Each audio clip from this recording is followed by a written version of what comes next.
अस्सलाम वालेकुम व्यूअर्स, उम्मीद करता हूँ आप सब खैरियत से होंगे। आप देख रहे हैं ऑफिशियल चैनल ZM होस्टेड। तो इस वीडियो में मैं आपको बताने जा रहा हूँ कि आपने WHMCS की फाइल अपने सर्वर पे इंटीग्रेशन कैसे करनी है और उसको इंस्टॉलेशन करके उसका मुकम्मल प्रोसीजर आपको बताऊंगा इस वीडियो में। पिछली वीडियो में मैंने आपको बताया था कि आपने डोमेन कहाँ से बाय करनी है और कैसे बाय करनी है, और रीसेलर होस्टिंग का प्लान कैसे बाय करना है और कहाँ से बाय करना है, और विद कूपन कोड यूज करके मैंने पिछली वीडियो में आपको बता दिया था। इस वीडियो में मैं आपको बताऊंगा कि आपने अपना डब्ल्यूएचएम अपने रीसेलर होस्टिंग प्लान पे और अपने डोमेन पे WHMCS की फाइल को इंस्टॉल कैसे करना है और आगे अपने अपने बिजनेस को कैसे बढ़ाना है। तो चलते हैं वीडियो की तरफ। हम ओपन कर लेते हैं अपना गूगल। तो पिछली वीडियो में जो हमने ऑर्डर लगाया था डोमेन और उसका रीसेलर स्टार्टर रीसेलर का, तो उसकी हमने इनवाइस डाउनलोड कर ली थी, तो आप ये देख सकते हैं। तो हमारी इनवाइस PDF में बन गई थी, हमने डाउनलोड भी की थी। तो आप देख सकते हैं 4700 हमारा बना था। तो जैसे ही आपका ऑर्डर कंफर्म हो जाएगा, सारा कुछ हो जाएगा, जस्ट आपको समझाने के लिए मैंने ये अकाउंट लॉगिन किया है ताकि आपको अच्छे से समझ आ जाए। जैसे ही हमने उधर क्लाइंट एरिया में जाके ना अपनी डोमेन रजिस्टर की थी, तो आपकी जैसे ही डोमेन एक्टिव होगी, इनवॉइस पेड हो जाएगी, तो आपको यहाँ पे डोमेन आपकी शो हो जाएगी। और आपने जो सर्विस ली होगी रीसेलर की, चाहे मास्टर रीसेलर की, चाहे वेब होस्टिंग की, जिस चीज़ की भी, हमारा टॉपिक है वेब होस्टिंग का बिजनेस कैसे करना है और किस क्या क्या चीज़ रिक्वायरमेंट आती है, उसके लिए हमें रीसेलर चाहिए जाता है। तो हमें रीसेलर यहाँ पे शो हो जाएगा हमारी सर्विस वन, और उसकी को हम यहाँ से मैनेज कर पाएंगे। इधर तो वेब होस्टिंग लिखा हुआ है, जस्ट आपको मैंने समझाने के लिए ये अकाउंट लॉगिन किया है। तो यहाँ पे आपको स्टार्टर रीसेलर मिलेगा, और यहाँ पे उसको आप कैटेगरी आपको मिलेगी और एक्टिव होगा, और यहाँ पे आपको मैनेज होगा। यहाँ पे सिर्फ और सिर्फ ये सिंगल होस्टिंग है, वेब होस्टिंग, तो इसलिए आपको यहाँ पे सी पैनल का ऑप्शन आ रहा है। और अगर आपका स्टार्टर रीसेलर वाला प्लान होगा तो आपको यहाँ पे WHM भी शो करवाएगा। तो मैं आपको वो भी दिखा देता हूँ। तो आप देख सकते हैं कि जैसे ही अगर आप अपना रीसेलर का प्लान लेंगे, तो आपको यहाँ पे सर्विस वन शो होगा, और डोमेन अगर आपने ली होगी तो आपको यहाँ पे शो हो जाएगी और यहाँ पे एक्टिव होगा। जस्ट ये आपको मैंने समझाने के लिए इस अकाउंट को लॉगिन लिया है अपने फ्रेंड से। तो यहाँ पे मैंने आपको बोला था अगर आपका रीसेलर होगा, अगर आपका रीसेलर वाला प्लान होगा, मास्टर रीसेलर वाला प्लान होगा, इन दोनों में से कोई भी एनीथिंग प्लान होगा ना, तो आपको यहाँ पे लॉग इन टू WHM का ऑप्शन लाजमी मिलेगा। और अगर आप सिंगल होस्टिंग लेते हैं ओनली, तो आपको सिर्फ और सिर्फ सी पैनल ही शो करवाएगा, अदरवाइज नहीं करवाएगा। तो हमारा काम होगा रीसेलर का, तो हमारा ये लॉग इन टू WHM लाजमी होगा। तो जैसे ही हम लॉग इन टू WHM करेंगे, तो ऑटोमेटिकली हमारा WHM लॉगिन हो जाएगा। तो लॉगिन टू WHM करेंगे तो हमारे सामने कुछ इस तरह का इंटरफेस आ जाएगा। तो हमारे क्लाइंट की जो भी वेबसाइटें पड़ी होंगी, जो भी होस्टिंग, जो कुछ भी होगा, सारा कुछ इधर से ही आप मैनेज कर पाएंगे। तो इस टॉपिक में मैं आपको इंशाल्लाह नेक्स्ट वीडियो में बताऊंगा। अभी फिलहाल जस्ट आपको समझाने के लिए मैंने की है।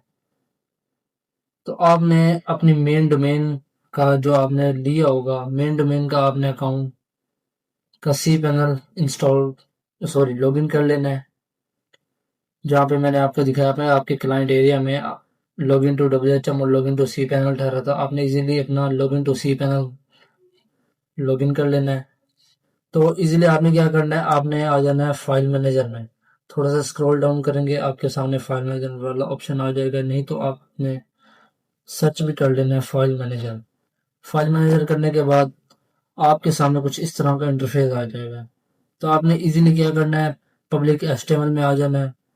पब्लिक HTML में आने के बाद आपने अगर आपकी कुछ फाइलें हाइड हो तो आपने इजीली क्या करना है, शो हाइड फाइल पे क्लिक करके सेव चेंजेस कर देना है। तो जो जो चीज़ अनहाइड होगी तो आपके सामने शो हो जाएगी, सॉरी हाइड में ठहरी होगी तो आपको अनहाइड हो जाएगी। तो इसलिए आपने पब्लिक एचटीएमएल में आना है। पब्लिक एचटीएमएल में आने के बाद अपलोड वाले ऑप्शन पे क्लिक करना है। अपलोड वाले ऑप्शन पे क्लिक करने के बाद आपने सिलेक्ट फाइल कर लेना है। सिलेक्ट फाइल करने के बाद आपने अपने पीसी या लैपटॉप में आ जाना है। वहाँ पे आप WHMCS की फाइल्स आपको मिल जाएंगी। आपने यहाँ से WHMCS का लाइसेंस और आपको WHMCS की फाइल मिल जाएगी। तो आपने इजीली सिलेक्ट कर लेना है। एक ये फोल्डर हो गया और इसका एक लाइसेंस हो गया। आपने इसको अपलोड कर लेना है।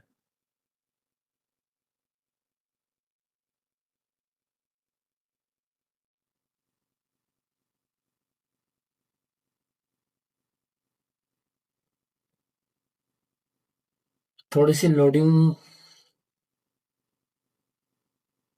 अभी के लिए मैं वीडियो स्टॉप कर रहा हूँ। जब तक ये अपलोड हो जाती हैं वीडियो दोबारा स्टार्ट करते हैं। तो आप देख सकते हैं हमारी फाइल अपलोड हो चुकी हैं। तो आपको WHMCS की files plus lessons and vendor folder जो होता है, ये तीनों फाइलें या दो फाइलें आपको ना कहाँ से मिलेंगी वो आपको हमारा आपने हमारे व्हाट्सएप नंबर से कांटेक्ट कर लेना है। ये ZM होस्टेड वेबसाइट से ना, अगर आप सालाना होस्टिंग लेते हैं तो ZM होस्टेड से, तो आपको ये फाइलें बिल्कुल फ्री में दी जाएंगी एंड इंस्टॉलेशन करके A to Z सेटिंग करके फुल आपके हैंड ओवर कर दी जाएंगी। अगर आप सालाना होस्टिंग लेते हैं तो सॉरी सालाना रीसेलर होस्टिंग लेते हैं तो रीसेलर होस्टिंग या मास्टर रीसेलर होस्टिंग, तो आपको .com की डोमेन एंड ये फाइलें आपको बिल्कुल फ्री में दी जाएंगी। और अगर आपने को पेड चाहिए, अगर आपका सर्वर किसी और वेबसाइट पे है, ZM होस्टेड के अलावा कहीं और पे है, फिर भी आपको ये फाइलें चाहिए तो आपको ये फाइलें भी ZM होस्टेड से मिल जाएंगी बहुत ही कम प्राइस में। तो मैं आपको दिखा दूं,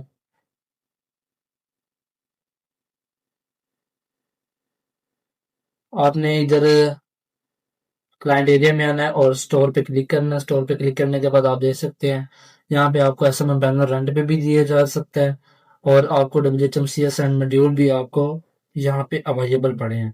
तो ये आपको फाइल मिलेगी प्लस लाइसेंस के साथ आपको 7100 में। आप इसकी डिस्क्रिप्शन पढ़ लेनी है, तो आपने अगर आपको चाहिए होगी तो आपने इजीली ऑर्डर लगा लेना है। अगर आप यहाँ से सालाना होस्टिंग रीसेलर होस्टिंग और सालाना मास्टर रीसेलर होस्टिंग लेते हैं तो आपको ये फाइल बिल्कुल फ्री में दी जाएगी और .com की डोमेन भी आपको फ्री में दी जाएगी। तो ये अपलोड करने के बाद आपने क्या करना है, गो टू होम कर लेना है। गो टू होम करने के बाद आपने पहले WHMCS को फाइल को एक्सट्रैक्ट कर लेना है। एक्सट्रैक्ट कुछ इस तरह से करना है कि आपने राइट बटन माउस के राइट बटन पर क्लिक करना है, वहाँ पे एक्सट्रैक्ट करना है। एक्सट्रैक्ट फाइल करने के बाद तो एक्सट्रैक्ट जैसे ही करेंगे आप हमारे पास कुछ इस तरह का इंटरफेस आ जाएगा। तो हमने क्लोज कर पे क्लिक कर देना है। क्लोज पे क्लिक करने के बाद हमने क्या करना है, अपनी डोमेन ओपन कर लेनी है। न्यू टैब में डोमेन ओपन करने के बाद आपके सामने कुछ इस तरह का इंटरफेस आ जाएगा।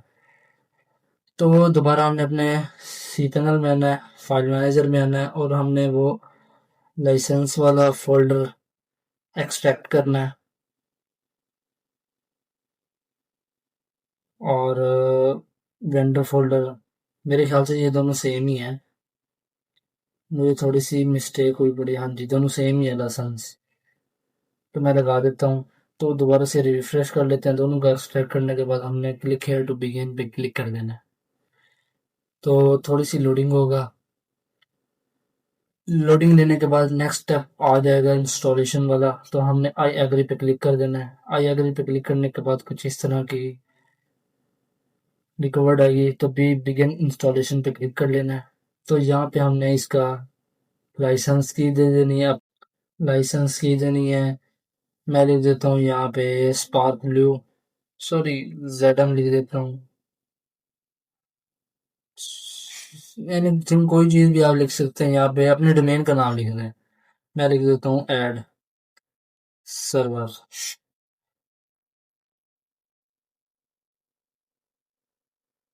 ऐड सर्वर लोकल होस्ट, और यहाँ पे आपने लिख देना है 3306। और उसके बाद आपने क्या करना है, आपने अपने सी पैनल में आना। सी पैनल में आने के बाद आपने यहाँ पे अपना डेटाबेस क्रिएट करना है। डेटाबेस क्रिएट करने के लिए आप अपने सर्चिंग बार में लिखना है डेटाबेस विजार्ड। तो यहाँ पे आपको डेटाबेस यूजर नेम चाहिए, डेटाबेस पासवर्ड और डेटाबेस नेम चाहिए। ये 3 चीज़ें आपको चाहिए। तो उसके लिए आपने डेटाबेस क्रिएट करना। सी पैनल में आके मैं इधर डेमो लिख देता हूँ। यहाँ पे आपने एनीथिंग कोई चीज़ भी लिख सकते हैं, मैं डेमो के लिख देता हूँ। तो ये करने के बाद सॉरी, पहले वाला डेटाबेस क्रिएट है, मैं उसको डिलीट कर देता हूँ।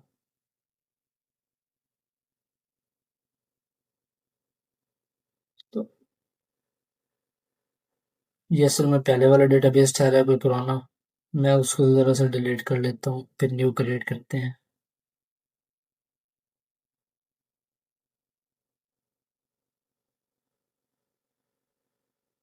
तो दोबारा आपने डेटाबेस विजार्ड में आ जाना है। डेटाबेस विजार्ड में आने के बाद आपने यहाँ पे डेमो पे क्लिक करना है, नेक्स्ट स्टेप। फिर जो यूज़र नेम उस उधर दिया था आपने इधर पेस्ट कर देना है। फिर यहाँ पे आपने इसको कॉपी कर लेना है, मुकम्मल को यहाँ पे पेस्ट कर देना है, और इधर भी पेस्ट करके क्रिएट यूज़र कर देना है। क्रिएट यूज़र करने के बाद आपके पास नेक्स्ट ओपिनियन ऑल पे क्लिक करके ना नेक्स्ट स्टेप कर देना है। ये करने के बाद आपका डेटाबेस क्रिएट हो जाएगा। तो आपने इधर ये यूज़र नेम कॉपी कर लेना। कॉपी करने के बाद आपने user name, database user name में डेटाबेस का यूज़र नेम, डेटाबेस पासवर्ड में डेटाबेस का पासवर्ड, और डेटाबेस नेम में डेटाबेस नेम, ये करके आपने कंटिन्यू कर देना है। कंटिन्यू करेंगे तो इसका ऑटोमेटिकली डेटाबेस इंस्टॉलेशन हो जाएगा। और आपने क्या करना है,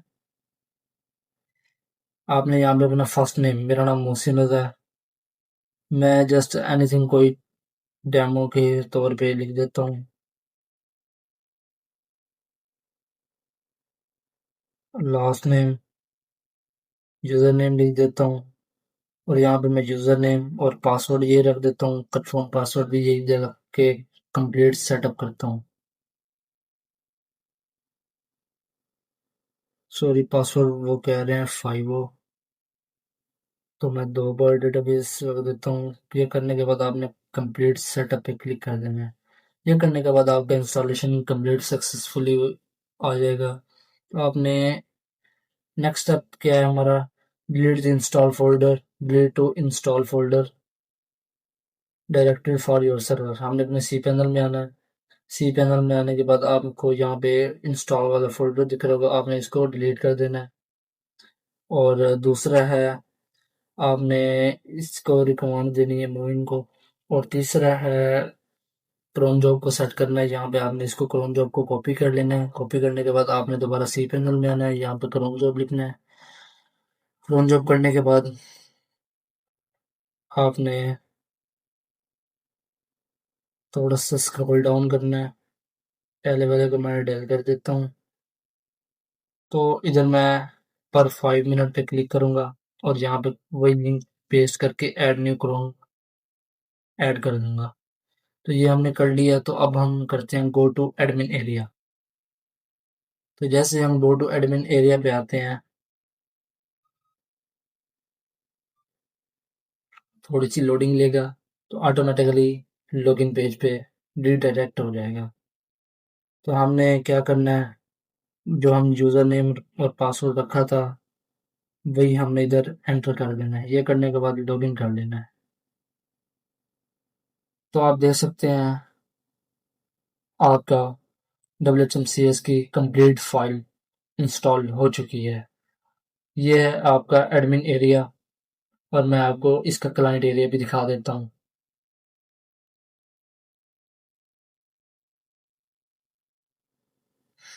असल में नेट मेरा बहुत वीक चल रहा है, इसी वजह से लोडिंग में काफ़ी टाइम ले रहा है।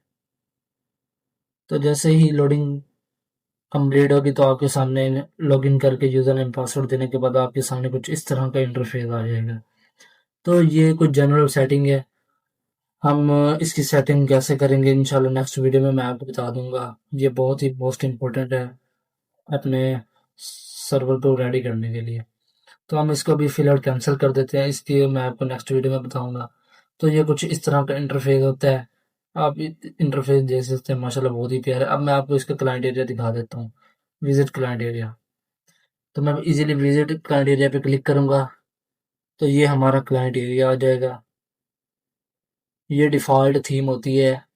अगर आप अच्छी और प्रोफेशनल थीम अपने क्लाइंट एरिया में लगाना चाहते हैं तो आप वो भी लगा सकते हैं। जैसे मैं आपको दिखा दूं, जेड एम पे लगा हुआ है, ये थीम है। और इसका क्लाइंट एरिया की जो टेम्पलेट होता है वो भी बहुत प्यारा लगा हुआ है। इस तरह के अगर आपने लगाना चाहते हैं तो आपको आप व्हाट्सएप पे कॉन्टेक्ट करके अच्छे और प्यारे से भी आप बेहतर से बेहतर भी आप थीम एंड टेम्पलेट लेके आप अपने सर्वर पे इंस्टॉल कर सकते हैं। इंशाल्लाह नेक्स्ट वीडियो में मैं आपको WHMCS की complete setting, admin area and इधर थीम कैसे लगाते हैं, थीम कैसे चेंज करते हैं और टेम्पलेट कैसे लगाते हैं और कैसे चेंज करते हैं इंशाल्लाह नेक्स्ट वीडियो में बताऊंगा।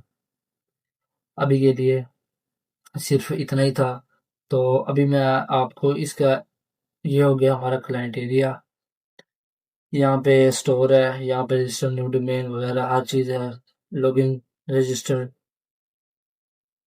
जैसे होता है सेम वही चीज़ है। तो अभी हम बैक करते हैं हम। तो ये है इसका एडमिन एरिया। तो आप जो WHMCS की फाइल और लाइसेंस लेंगे तो आपने अपने सी पैनल में अपलोड करके कुछ इस तरह का अपना सर्वर बना सकते हैं। तो बाकी इसकी सेटिंग और थीम वगैरह का हर चीज़ मैं आपको नेक्स्ट वीडियो में बताऊंगा। अभी के लिए अल्लाह हाफिज़, मिलते हैं नेक्स्ट वीडियो में। दुआओं में याद रखिएगा।